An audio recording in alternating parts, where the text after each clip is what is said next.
Hello, everyone, and welcome to today's webinar hosted by the International Irradiation Association, or the IIA. My name is Arthur Dumba, and I am the IIA General Manager. I will be your host today. We are happy to have presenters and attendees from around the world, and we appreciate you taking the time to be here. Before we begin, a quick introduction to the IIA. The International Irradiation Association is a not-for-profit organization that supports the global irradiation industry across all technologies, applications, and sectors. We promote the safe and beneficial use of irradiation and serve as a bridge between science and industry, communicating, educating, and advocating on behalf of our membership. Membership provides access to publications and resources, working groups, visibility opportunities, valuable networking opportunities, and discounted registration fees for IIA events such as IMRAP 2027, which will be held 12th to 16th April 2027 in Dusseldorf, Germany. To learn more and get involved, visit iiaglobal.com or contact us at info@iiaglobal.com. Today's webinar is titled Microbiology, Past, Present, and Future. And we are joined by Phil Tuckett, Nelson Laboratories Senior Scientist, Martell Winters, Nelson Laboratories Director of Science, and Chris Hardman, Nelson Laboratories Department Scientist, who will be sharing insights on the many aspects of radiation microbiology, including providing general microbiology fundamentals. As radiation sterilization is a bioburden-based method, controlling and understanding product bioburden is critical. Important topics within radiomicrobiology will be addressed, including the derivation of the standard distribution of resistances and its use in dose establishment methods. Lastly, we will discuss the upcoming updates to ISO radiation standards and the future of microbiology, specifically rapid microbiological methods. A few housekeeping notes. This webinar is being recorded. A link to the recording will be shared with all participants shortly after the webinar is over. You can submit questions at any time using the QA function at the top of this screen. We will have a dedicated session for question and answers at the end of the webinar, and we will endeavor to answer all your questions. But if we run out of time, we will circulate unanswered questions at a later date. The chat function has been turned off for this webinar, so please make sure to direct questions to the Q&A tab. I will now turn over to Martell Winters and the Nelson Laboratories team.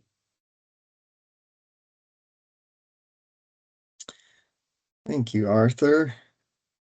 It's a pleasure to be here and to be here with so many. I actually recognize a number of people who are joining, so nice to have you here, and many that I don't, so welcome. Okay, Phil, I think you have control now. All right, thank you, Martell. Arthur gave a really good outline of what we're going to talk about today, so I'll just jump right into to a brief history of microbiology. But I want to point out at the outset that the history of microbiology really isn't all that brief. And we could spend many webinars talking about the origin of a lot of our concepts. But I do want to, instead of trying to condense a lot of information into 5 minutes, I want to just focus on 3 specific time points and some of the concepts that were established during those time periods that I feel kind of establish the basis that support our current understanding of radiation sterilization. Okay.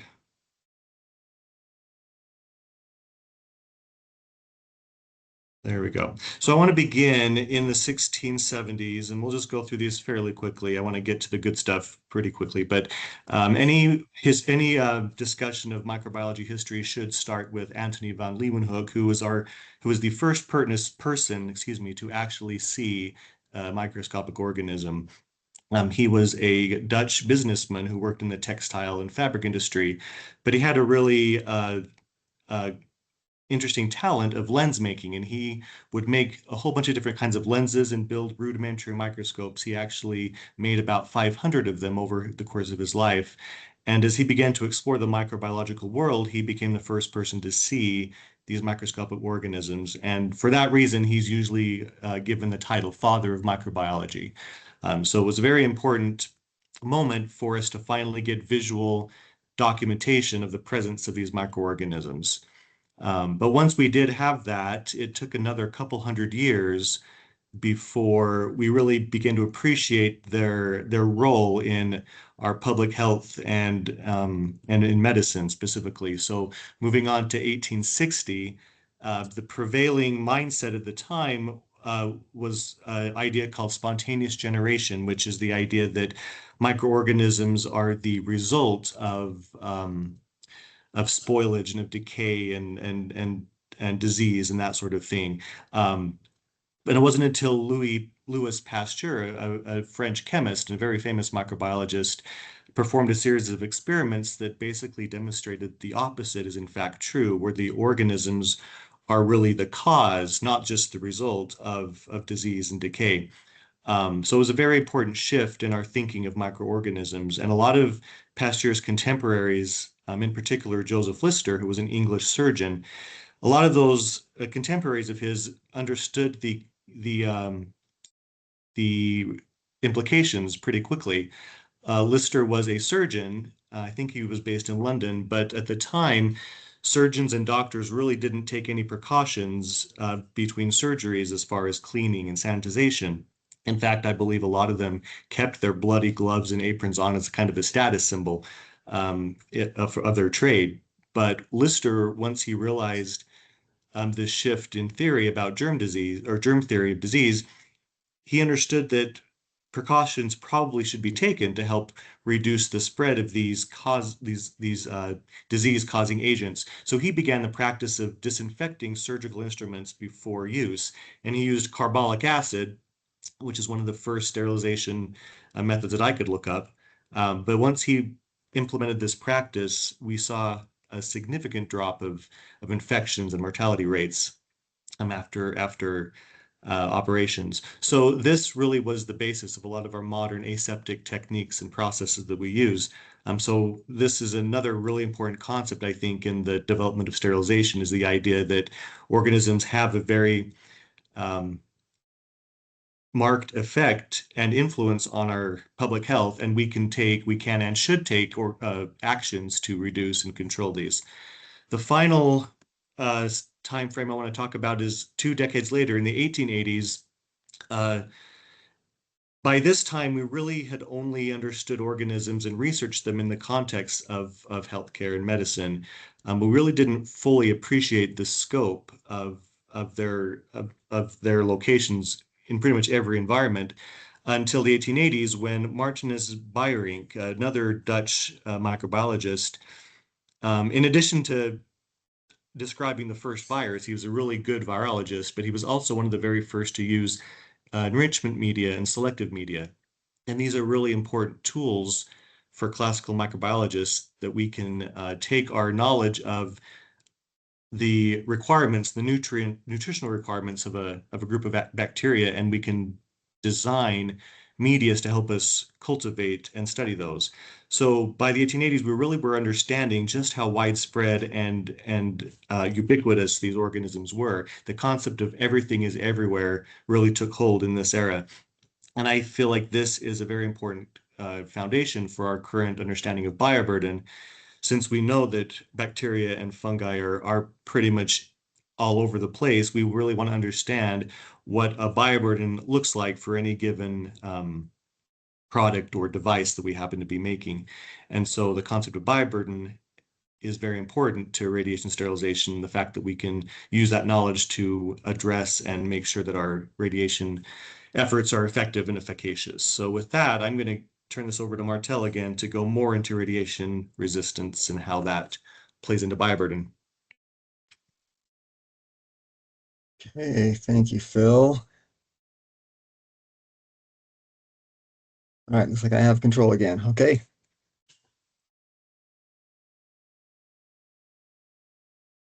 All right, so I want to touch, and I know most people, I'm going to assume that most of you have a decent understanding of at least what a bioburden test is, what a sterility test is, et cetera. So I'm not going to focus too much on how they're done, just a little bit of background on these two critical microbiological tests that we use in the industry.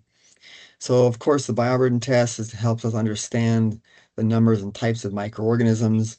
And the reason we want to understand bioburden types is so that we can infer bioburden resistance. Now, usually we're testing 10 samples from a batch for the bioburden test, and there really is no statistical significance to this number of 10. There never has been, but it seems to work. It gives us what we need. And actually, though there's updated information regarding bioburden testing for method 2 and the draft international standard or DIS of 11137-2 that now you do have to perform it. As along with the bioburden test, we have what we call a recovery efficiency and a method suitability. I wanted to take a moment to make sure that the distinction between these two is clear. So recovery efficiency tells us the ability of our extraction method to remove microorganisms from product. From this test, we do get a value, a percentage, that we often use to adjust the bioburden counts we're getting to reflect the overall bioburden that we understand was on the product. And there's some updated information regarding use of recovery efficiency in VD Max and the DIS of radiation part 2, that you do have the option to either employ it or not employ it. Now, the method suitability is a test for inhibition. And this tells us whether there's something on the product or in the test system that inhibits microorganisms from growing. And now you are required to assess that as part of a bioburden test.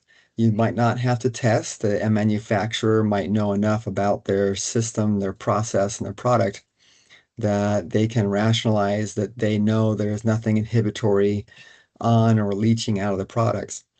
And we're actually providing some updated guidance in Annex D of the DIS. I put 11737. Oh yeah, that's correct. I'm sorry.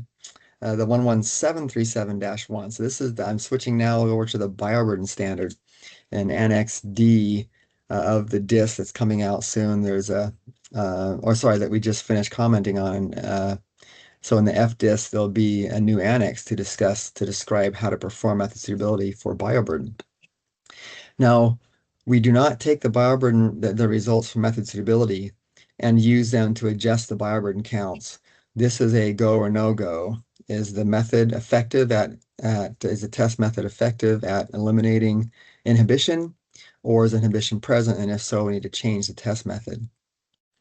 And just to give you an idea how much bioburden variation we expect on products, this is from one of the early documents describing the radiation test methods. And so statistically, if we expect there to be 5 microbes, if we're saying that there are 5 microorganisms per test item, this is the frequency at which we'd expect different values to be. So we expect some degree of variation. So if the true number is 5, for example, about 10% of the time we expect the count to actually be 10. And about 50% of the time we expect it to be 3 instead of 5. So we do expect some variability in bioburden count. Now, in sterility, so just to focus here on sterility for a minute. So this is what we use to understand the actual resistance to radiation of the microorganisms. We use it to verify that the sterilization dose that we've selected or that we are attempting to use is appropriate. And verification dose is determined in one of two ways. Either one, where you're determining the verification dose that we apply again to demonstrate that the sterilization dose is appropriate. You determine the verification dose from the table. And in this table, the calculations have already been performed for you. For example, like in method 1 in VD-Max. And that's based on the SDR that we'll talk about soon. Or the verification dose is determined from calculations performed by you, like if we're in a method 2 situation. For sterility, we're usually testing 10 samples at a minimum, or 100, usually from a single production batch. And we are providing some updated guidance on the VD-Max sample size of 10 and the DIS of Radiation Part 2 in Annex F. We're giving more guidance on what might be appropriate as far as a sample size goes under different scenarios. And so don't have enough time to go into too much detail there as part of the presentation. So we'll just give you a heads up there that there's some good stuff coming. Now in sterility, we also have method suitability or to detect or just to check for inhibition. This has previously been called a BF or bacteriostasis fungostasis test. And method suitability usually is required. It is required to assess. In most cases, it actually is being performed to demonstrate that we're not seeing any inhibition in a test system. That if you see negative, if the test is negative for growth, it is because truly there were no viable microorganisms on the product. And again, we have updated guidance that we envision being in the case in the next version of the sterility document, which is 11737-2. Now, regarding which method to choose, so we have between VD-Max method 1 and method 2, VD-Max uses the fewest samples and usually allows you the greatest variability or flexibility in bioburden counts and resistance. Method 1 correlates directly to the bioburden count, both the verification dose and sterilization dose, and you usually end up with a lower sterilization dose with method 1 compared to VD-Max, but there is a 100 sample sterility test. Now, method 2 dose corresponds very well to the resistance of the bioburden on your product. And method 2 will give you the lowest sterilization dose possible, but it uses the most samples, clearly. It's between 280 to 640 samples, depending on which approach you're taking. And since method 2 is so closely tied into the resistance of your product bioburden, it is most sensitive to changes in bioburden. You need to have the best control if you want to get that lowest dose possible and use method 2. And we actually are providing some additional guidance in the DIS of Radiation Part 2. In Annex G, we have this new annex to talk about which methods you can choose. So now we've talked a little bit about these microbiological test methods. I want to talk about use of microbiology and the early dose establishment approaches in the radiation sterilization industry. So in 1977, there was a conference, Johnson & Johnson conference. This was the first conference, the first Kilmer conference, and John Masefield and James Whitby gave a presentation that became a chapter in this book. And I want to call out a few things that they say in here, that they give some options on what is the right way to establish a radiation sterilization dose. They mention class 3 is that there's no required dose, but that you focus on a probability of sterility, and that probability be based on distribution and resistance, so numbers and resistance of the microorganisms of the bioburden, and a margin of safety, which is a term that they used at the time, which evolved to be sterility assurance level.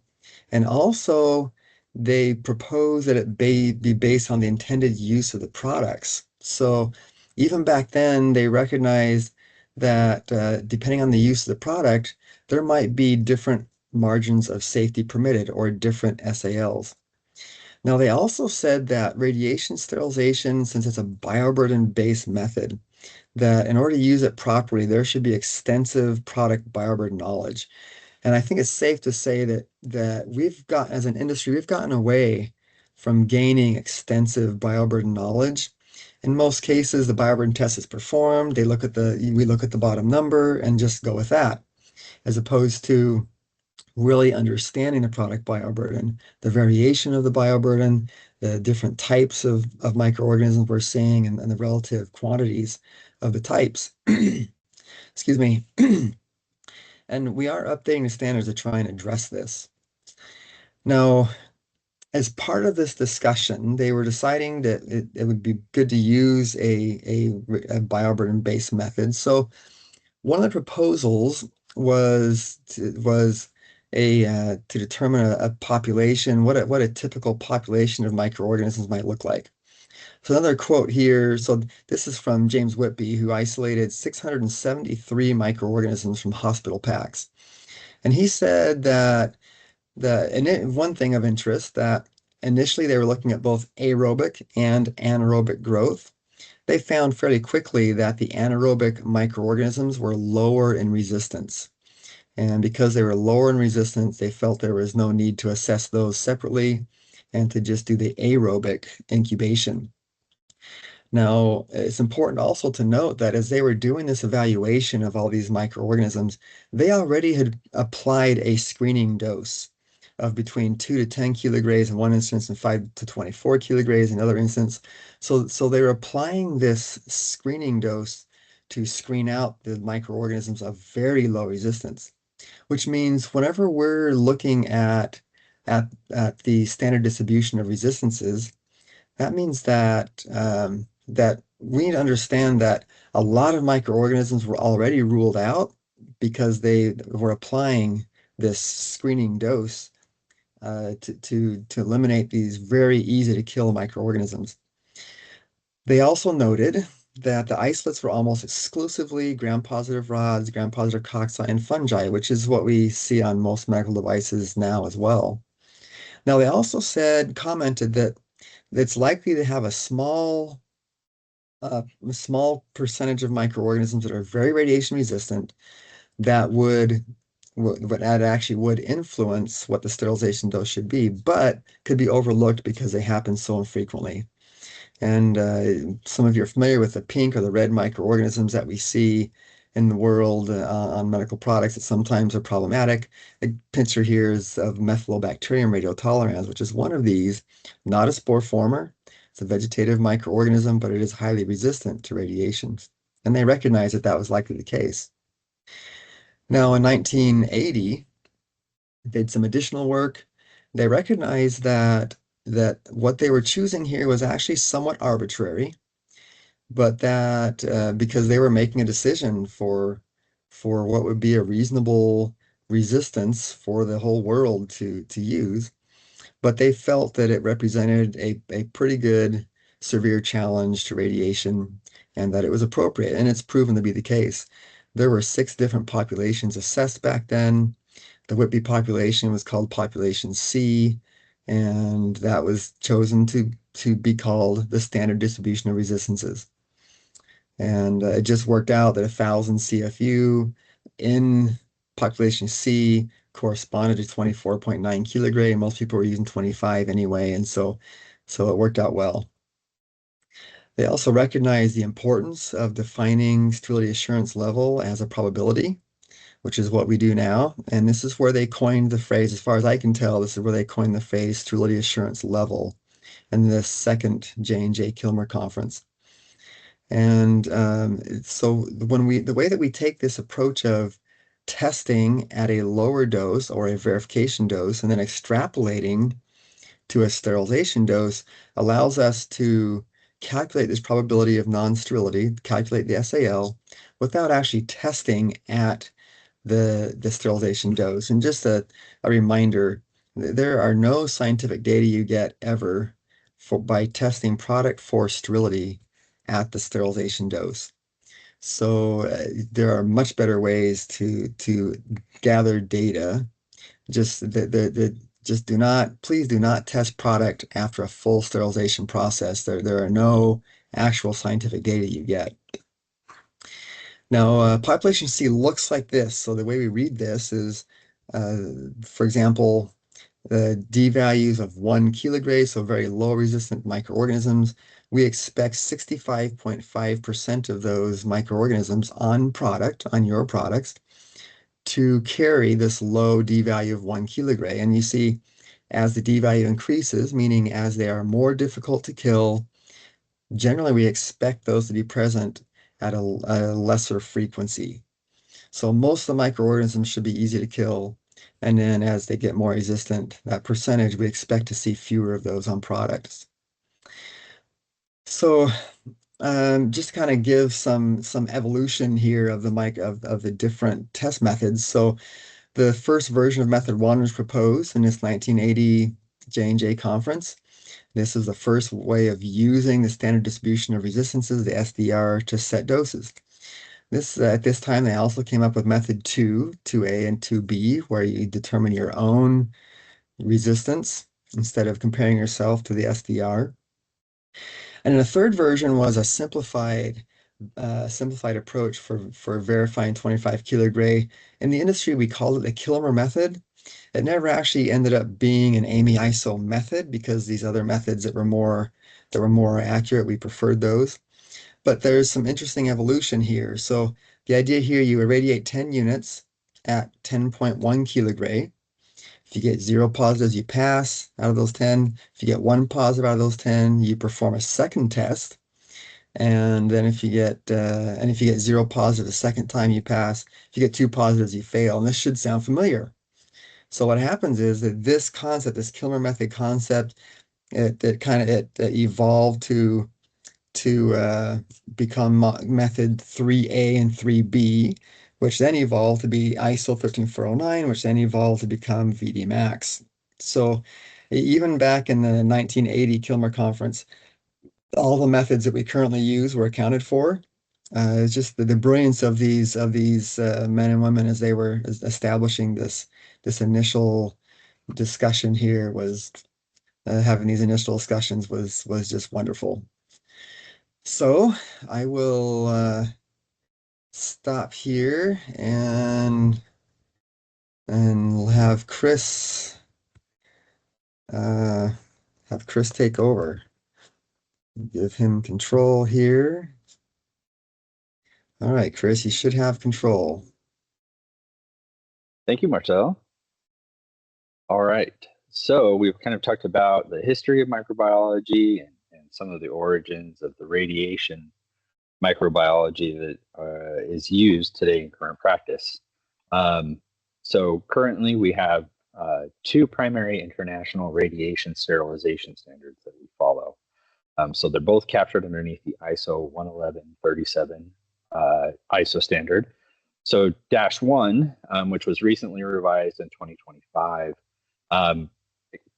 talks about the sterilizing agent characteristics, talks about product and process definitions, also talks about equipment validations that are used in radiation sterilization, so IQ, OQ, PQ of that equipment.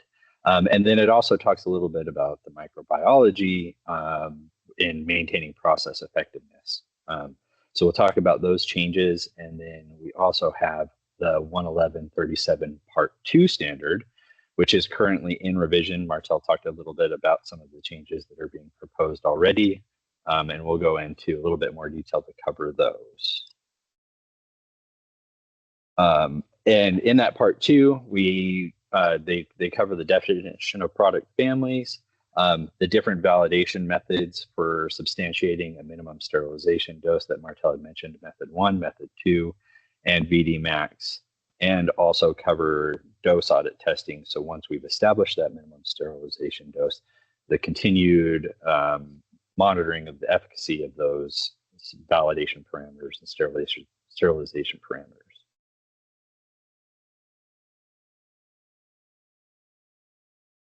And it doesn't look like it's giving me the option to advance here, Martell.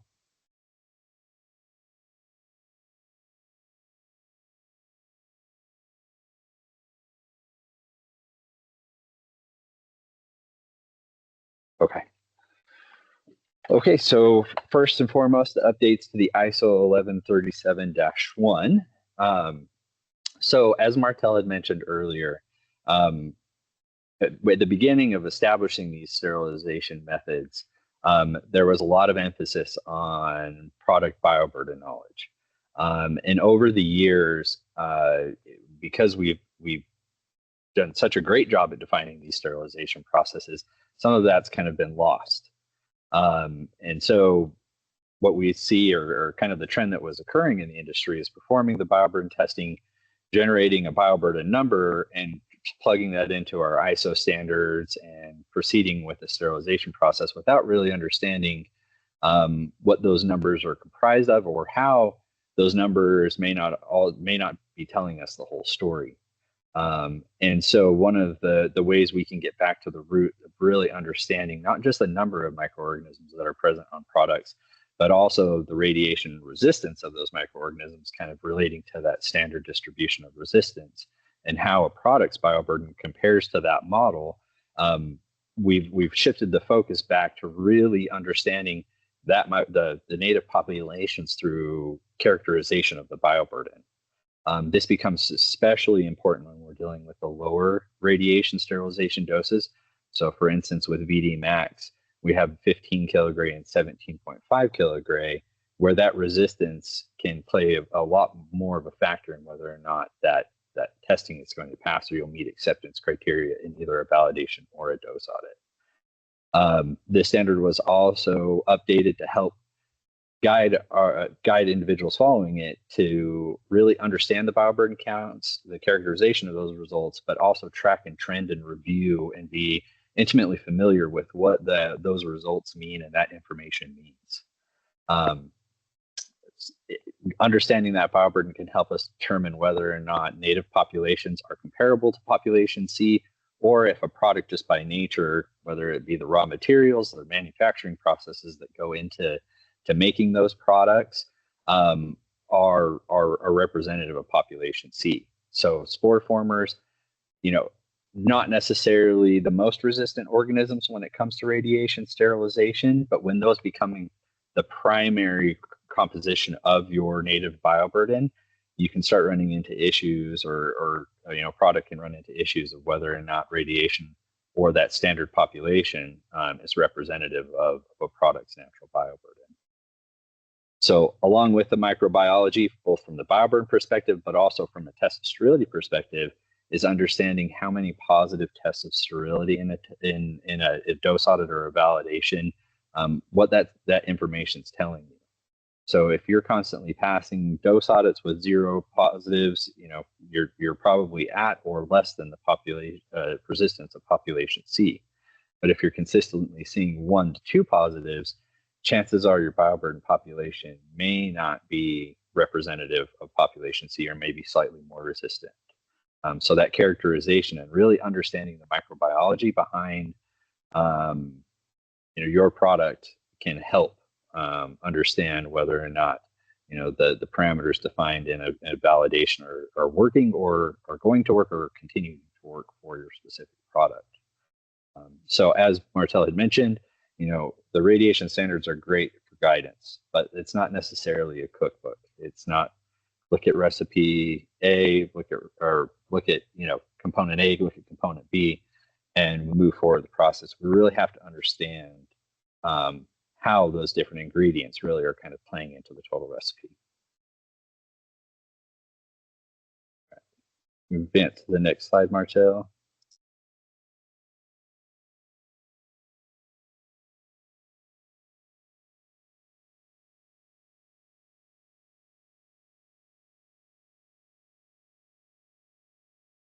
Are you seeing the next slide, Chris? Yes. Yep. Thank you. It took a second for my screen to update. Okay, so approach to bioburden.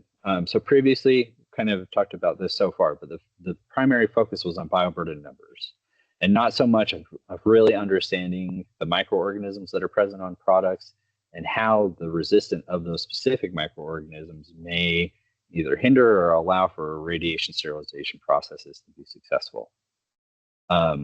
So now there's more details on the types of testing that should be performed when it comes to radiation validations or even dose audits. So truly understanding, product's native bioburden, whether it's primarily composed of aerobic organisms, spore formers, anaerobes, fungi, and how we really gain that knowledge is through the bioburden testing process, but also through the characterization of those organisms post bioburden testing. So depending on results, and whether or not those microorganisms that are on your products may be hindering that sterilization process, those really should be the driving factors of how well you need to know that and be familiar with those microorganisms. So if we're not passing dose audits, if we're not passing validations, that characterization becomes more and more crucial. Of really understanding variability of your products, so whether that's from sample to sample or from batch to batch, and then understanding, kind of the natural flora of your product. Is it human-derived bioburden? Is it environmental? Is it water? That information can be helpful in investigations and really just understanding and becoming more and more familiar with your product. And a lot of that comes over time as well. And then understand that characterization and kind of all of that data really helps to better paint a picture of what that overall radiation resistance is of your product's bioburden. Next slide. Thank you, Martell, for assisting me here. So bioburden stability and best practices. Really one of the most valuable tools that we have in our tool belt when assessing bioburden populations, and whether or not understanding the variation and stability of those populations over time are alert and action levels. So understanding what your base level bioburden is and setting alert and action levels off of that. So when they are exceeded, it can help to indicate, if there are changes in the process and raw materials or the product itself that could either compromise your radiation sterilization process or, create situations that you'll have to address down the road. So having those alert and action levels established helps us better understand and track and trend that data. It also helps us stay in control of our processes. So understanding those numbers and where those are typically can help to identify excursions and help with those investigations if we're running into situations where we're seeing that fall outside of our baseline. So stability of types. So once again, understanding that the bioburden, it's more complex than just the numbers. Really understanding, if there's certain types of microorganisms that you're seeing that tend to be more radiation resistant. So previously we kind of talked about those spores. Understanding, and tracking and trending not just the numbers, but also the types of microorganisms that are present. Are you seeing mostly gram positives, mostly gram negatives, and how those relate to potential manufacturing processes or raw materials. Identifying sterility positives is one thing that we emphasize and try to encourage as much as possible. That will help paint a picture of whether or not of potential number problems or even resistant problems. So understanding where we're starting to see those sterility positives during dose audits or validations is very beneficial and helpful information.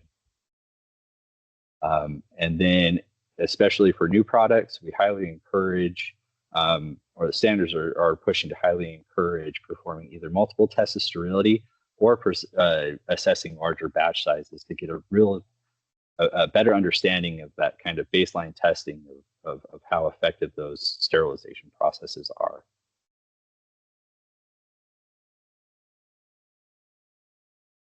All right, and that leads us into updates for 1137-2, which is primarily focused on the microbiology side and those different sterilization modalities or methods that we talked about, PD-Max, Method 1, and Method 2.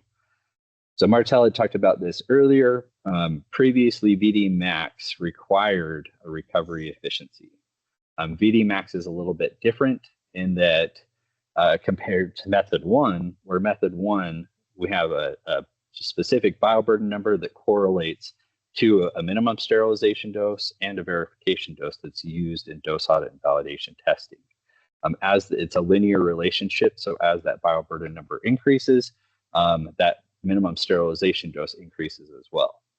VD max is a bracketed method, so as your bioburden level increases, generally speaking, that VD max minimum sterilization dose will go up, but once it hits a certain point, it actually does start coming back down. So having that recovery efficiency or correction factor is very helpful because it helps you determine whether you kind of fall before or after that peak. However, with the new updates to the standard, it does allow for that recovery efficiency not to be applied or that correction factor not to be applied, assuming that you are meeting a worst case scenario or a lower verification dose that's used in testing without the application of that recovery efficiency, which has been very, very helpful because some products don't extract well. So you may be seeing no growth in your bioburden tests, but when a recovery efficiency is applied, especially a low recovery efficiency, it can inflate your bioburden estimate significantly. So this is a very welcome change for specific products that are subjected to radiation sterilization. A new change is that that it was also pushed through is when you're assessing a 3-lot validation, typically you're using 3 different batches and you're averaging the bioburden estimates of those 3 batches to establish your minimum sterilization dose as well as the verification dose that's used in those radiation supported tests. And with this new proposed text, there was a caveat in the previous standard that if you had one of those 3 lots that was greater than 2 times the average, you would use that single lot for your dose setting experiment. However, it did not require that you used that same lot for your test of sterility. And with this new caveat that's being put into the draft of the 11137 Part 2 standard, it still allows to use that lot. If you do have one lot that's 2 times the average, you can use that lot for dose setting. However, it also requires you to use that lot for your test of sterility as well. Or you can use the overall average and use any one of the 3 lots, even if one is exceeding 2 times the average. In addition, so there is a method 2, but there is a modified method 2. So for the longest time, a modified method 2 has existed, but it was contained in an AMI TIR document, meaning it's been a method that's been used in America for a long time, but it hasn't had as much international reach. So with this new revision of the 11137 Part 2 standard, there's been additional guidance that's been added for that method 2. High level method 2 essentially is performing incremental dosing on products to understand where you start to see positives, batches of products that are seeing growth or no growth as you increase those incremental doses of radiation. A modified method 2 allows you to kind of abbreviate that test process. So for instance, a standard method 2A, you would start at 2 kilogray and go all the way to 18 kilogray in increments of 2 kilogray, and you would assess the number of positives. The modified method 2 allows you to kind of shrink down the number of doses that you perform. So maybe you would start with 2, and you do 2, 4, 6, and 8 kilogray instead of having to go all the way up to 18. So additional guidance has been added to the standard to help with the modified approach. And then for method 2B, which is kind of the same concept, but starting with 1 kilogray and going up to 9 kilogray in increments of 1, it's generally used for much lower bioburden samples. There's been some guidance added into there not to allow more than 16 positives in any incremental dose, since that is a method that is specific to very low bioburden samples. And then in addition, method 2, because it's primarily based on the resistance of microorganisms and not necessarily tied to the bioburden data itself, it's kind of unique when it comes to radiation sterilization methods. A requirement has been added to perform bioburden testing in that initial dose setting to help better understand the bioburden that's present on those products, but also so that that characterization can be performed as well, and you have that knowledge at the beginning of your starting your radiation sterilization. Additional family grouping information has been added to this standard as well. It will be contained in a new annex, and we've also developed a worksheet to help provide kind of guiding to defining those product families. There were a couple of different product types as well that were added into this standard that have become more and more common in industry, but haven't necessarily been addressed in this in the 11137 Part 2 standard. So specifically, you see highlighted in red bulk pharmaceutical active ingredients. It's not something that we've necessarily addressed, but it gives additional guidance on how to test those, essentially kind of creating a test sample that would be similar into a finished product, even if you were testing the bulk manufactured active pharmaceutical ingredients. In addition as well, for products with multiple subassemblies, there has been some additional guidance that's added in there to where we can assess all the different components of a product. This is very common in single-use systems. Essentially find the worst case sterilization or worst case product in regards to sterilization, and essentially use that one component of that whole single-use system for the purpose of your dose setting.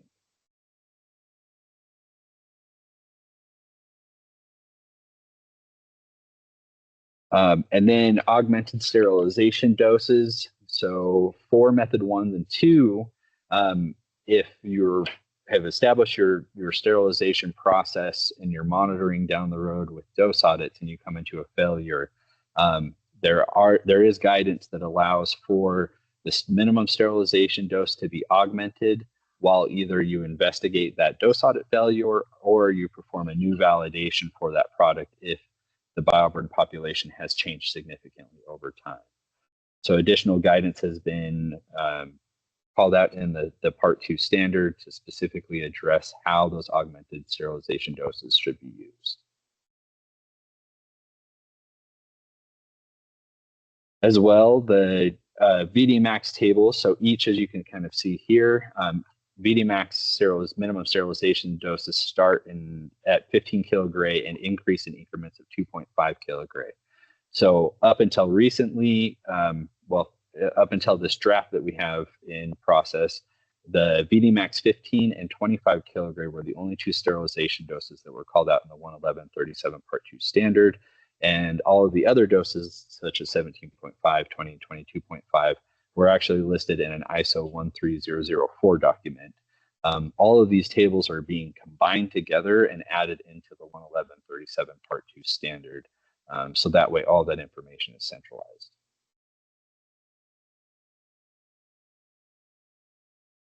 So as you can see here, kind of the same thing. So there are maximum allowable bioburden limits for each of these different sterilization tables.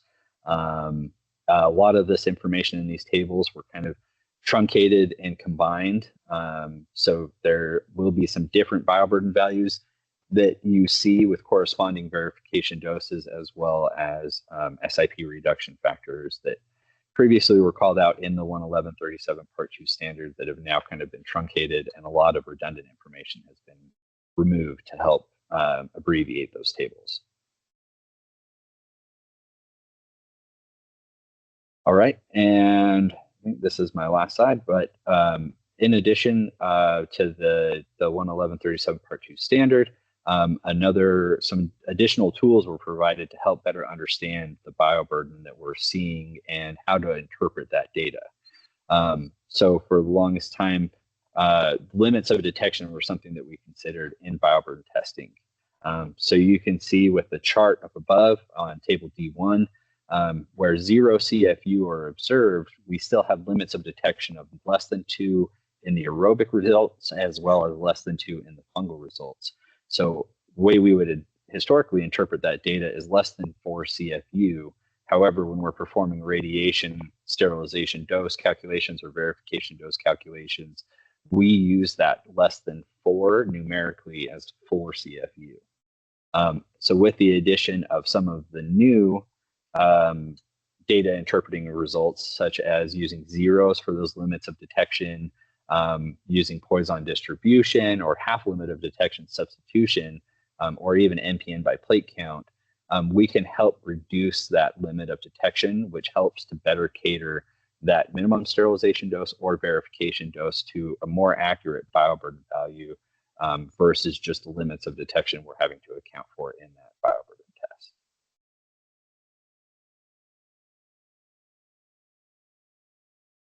So with that, I'll hand it back off to Phil, who will talk about some of our rapid microbiological methods.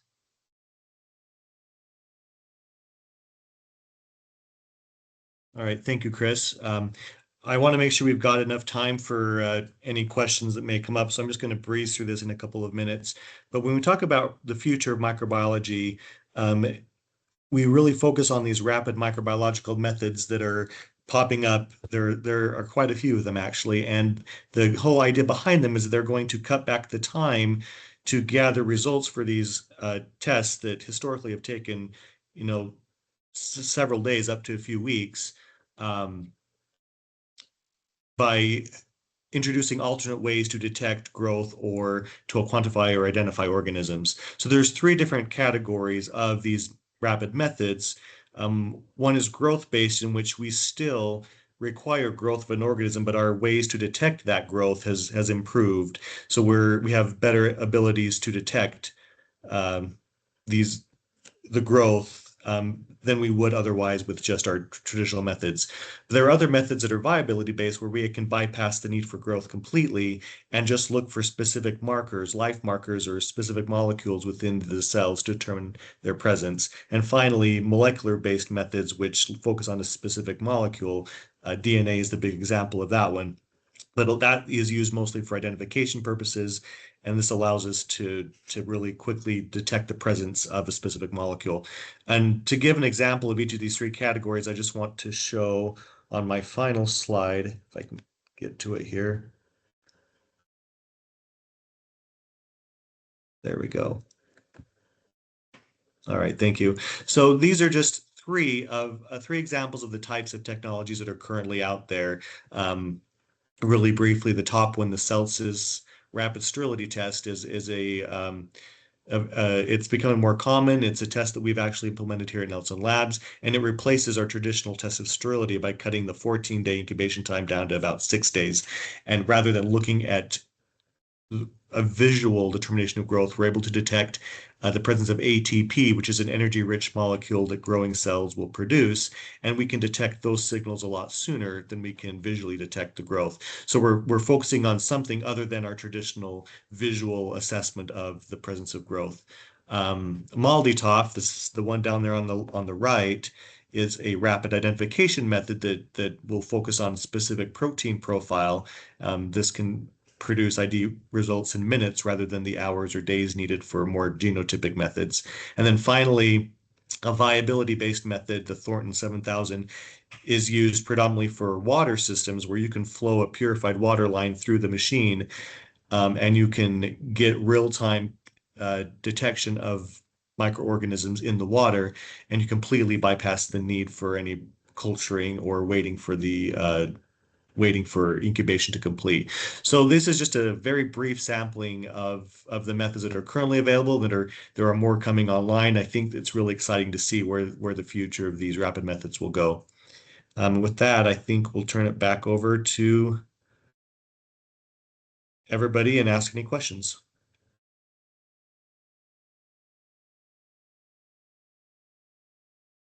Okay, thank you very much. Thank you very much, Phil, Martell, and Chris. A question has come up. Just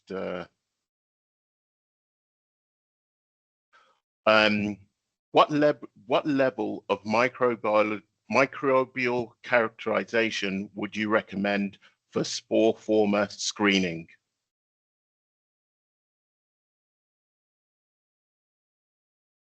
Well, I'll share a thought maybe and see if Chris wants to add to it. So Generally, just determining the presence, like the relative percentage of how many of your microorganisms are spore formers is sufficient.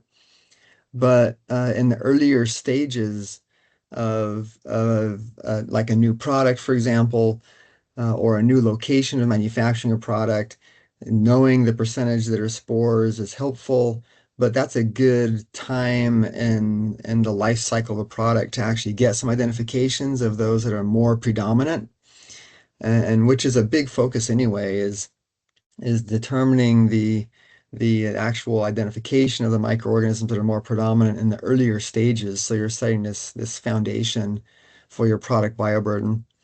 I don't know if that answers the question, or Chris, do you have anything to add to that? Yeah.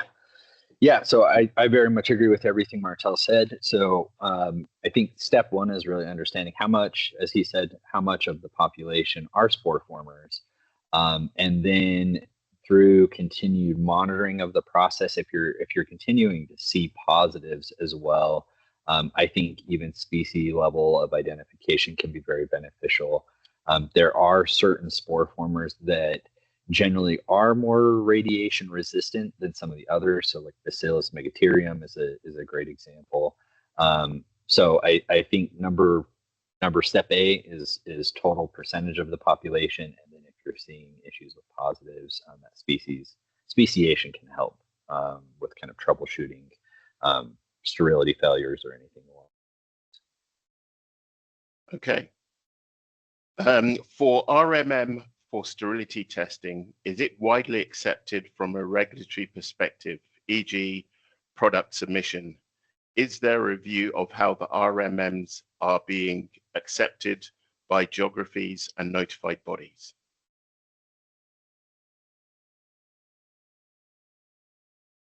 Bill, do you want to tackle that, or you want me to take an initial shot? Martell, if you could take an initial shot on that one as well. Yeah. I know it's still fairly new, but it is becoming more widespread. So I think that acceptance is on its way in. Would you agree, Martell? I would. Yeah, it's interesting. We're actually seeing regulatory bodies liking the ideas behind rapid microbiology because it gives us results faster, which allows us to be able to make decisions faster and make improvements faster. And in some cases, we feel that the results might actually be more accurate than the traditional microbiological methods, but it is still new. So there's still always that question. But we've seen, so we have a master, for example, Nelson Labs, we have a master file with the FDA for the Celsius system. And I think if users of these methods are either working with the regulatory body to say, hey, here's what we're doing, here are the data we have to validate, we've seen good acceptance of use of those methods. And I guess I'll just add, from a standards perspective, we're trying to add more detail, a little more information about rapid methods in the standards also, like in the radiation, bioburden standards, and sterility. We're slowly working on that, just to, again, try and make them more easily acceptable. Okay, thank you. For testing at various doses, how narrow of a DUR would you require for this to be useful? Oh, so fortunately, the DUR or the dose range that you're applying to these samples, generally those are actually specified in the standard, so it makes it easy. In many cases, the range ends up being essentially plus or minus 10% when you're applying doses to product that are going to be tested in a test of sterility. But when it comes to sterilization dosing, of course, the doses that you're establishing are minimum doses. So that I think that question applies more to the verification dose perspective, where fortunately those are described or prescribed in the standards. Okay. And final question.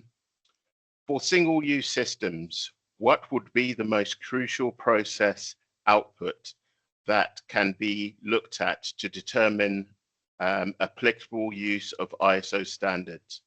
the dose audit, and rationale for the component used, and trending.